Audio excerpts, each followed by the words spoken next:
Welcome to MsMojo, and today we're unpacking the true story behind the shocking serial killer flick, Woman of the Hour.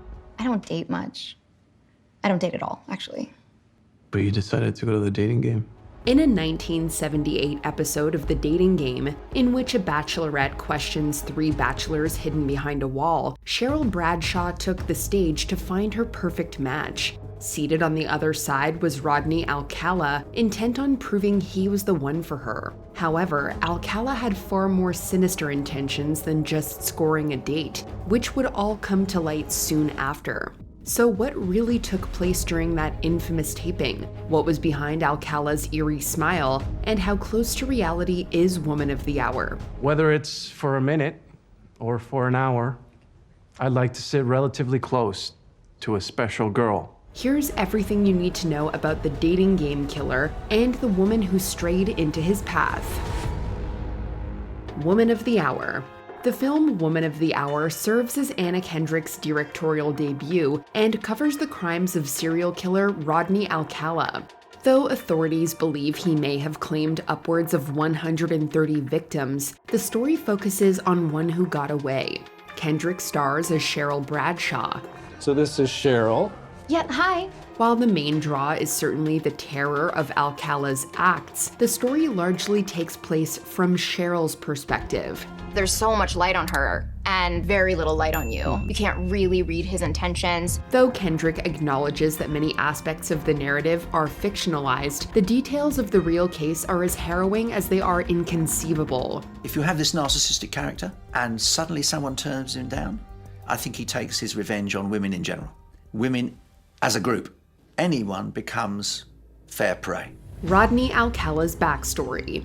Alcala had a fairly transient childhood, being moved from place to place after his father abandoned their family. He was discharged from the army as a young man when he was diagnosed with antisocial personality disorder, a characteristic ascribed to many other notorious serial killers.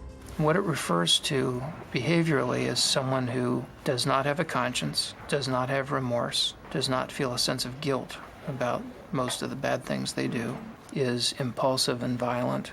As early as the 60s, Rodney began to get in trouble with the law. He was even added to the FBI's most wanted list after evading capture in a violent crime involving a young girl. After eventually being caught and serving 34 months, he was forced to register as an offender. Interestingly, he was even considered a person of interest in the case of the Hillside Strangler murders. Though he was cleared of those crimes, he had already been racking up his own body count. He was rearrested for another lesser assault after his release.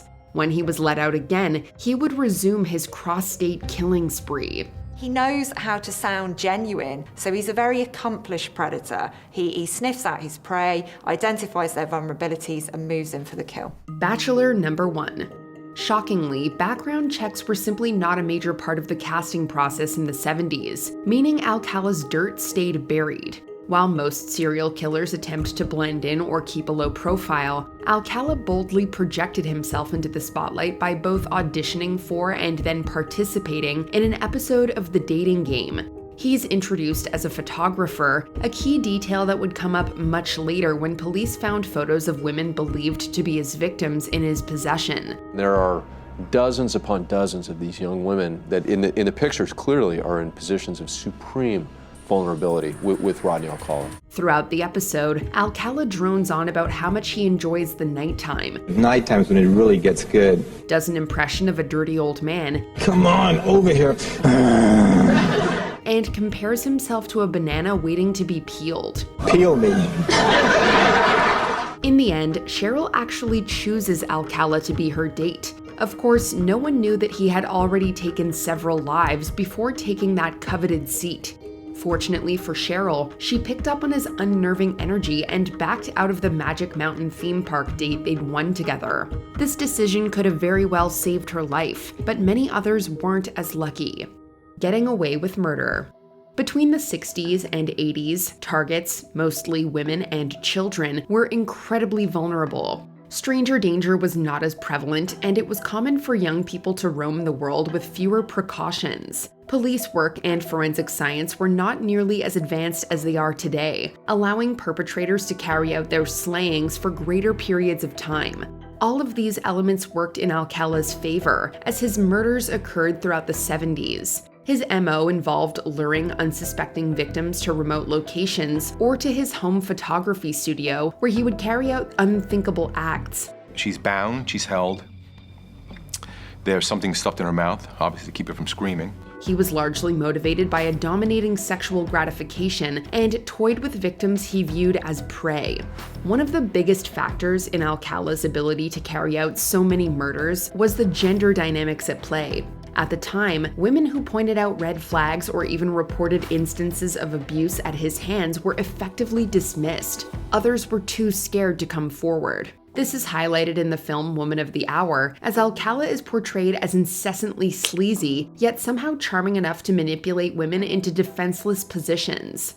You're beautiful, okay? It's fine. This presentation lines up with how producers actually felt about him. He struck me as strange. There was an odd, creepy quality about the guy. He was just very attractive, and me and my assistants were like, yes, this guy has to be on. In the film, an audience member recognizes Alcala as someone last seen with a friend who'd vanished, but she isn't allowed to speak to anyone of authority. Look, I don't know who you spoke with, all right? I don't know who I spoke with either. How many times? You forget it.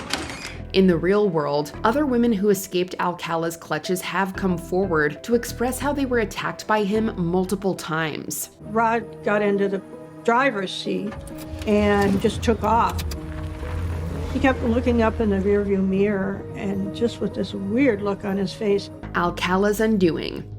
Alcala's crimes would finally come to light when an officer recognized him from a police sketch. He was arrested in July of 1979, and his disturbing collection of victim photographs was uncovered.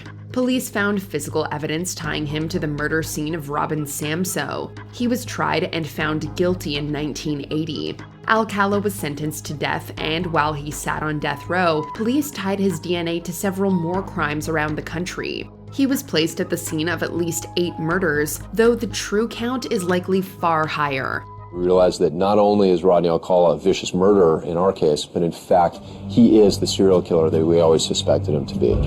In July of 2021, Alcala died in prison of natural causes at the age of 77. Before we continue, be sure to subscribe to our channel and ring the bell to get notified about our latest videos. You have the option to be notified for occasional videos or all of them. If you're on your phone, make sure you go into your settings and switch on notifications. Kendricks Vision. This is not the first time the dating game killer story is being told on screen. Although the sickening true story is now receiving a glossy Hollywood makeover, Kendrick has been clear that one of her primary goals was to spotlight the women's experiences, something that was accomplished not just with the writing, but with the cinematography. I knew I wanted to give that sense of no escape in the visuals. There's no one around. This person could basically close the distance before Cheryl could even get out of the frame. It's also telling that the film focuses on sexism within Hollywood, a real-life issue that's picked apart in one scene where Kendrick is judged harshly by casting directors. That's it, she seems angry. What about her look? It's okay. Kendrick was initially set to just star in the film, but when the director had to back out, she felt strongly enough about the material that she decided to take the helm. The film received largely positive reviews, setting it apart from some of the smutty true crime entries that have flooded the market lately. Woman of the Hour pinpoints how women in this era had to effectively coach themselves to accept a man's point of view, even when it was unnerving. No matter what words they use, the question beneath the question remains the same. What's the question? Which one of you will hurt me? Today, a movement toward listening to and believing women, which has roots in Hollywood, has made the tragic stories behind Alcala's victims even more heartbreaking. If our modern zeitgeist is the answer to the historic culture of deprioritizing women's experiences, it's important to not only reflect on how far we've come, but to continue learning and remembering the dark places we came from. Check out this other recent clip from MsMojo and be sure to subscribe and ring the bell to be notified about our latest videos.